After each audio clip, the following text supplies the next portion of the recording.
Қайырлы күн баршаңызға. Бүгін мен денсаулыққа өте пайдалы витаминге толы салат әзірлейтін боламын.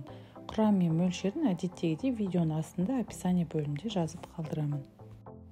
Алдымен 40 қабатты қызылшаны, сәбізді, алманы ұзын жолақ етіп бүкіштен өткізіп аламыз. Енді салаттың тұздығын дайындаймыз. Ыдысымызға сұйық май, тұз, сарымсақ және лимон шырын құйып жақсылап араластырып аламыз.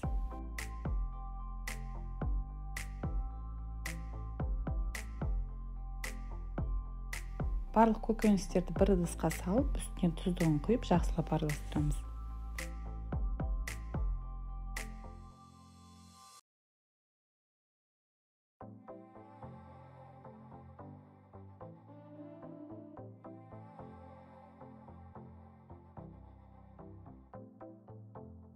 Витаминге тола салатымыз дайын болды. Міндетті түрде жасап көріңіздер.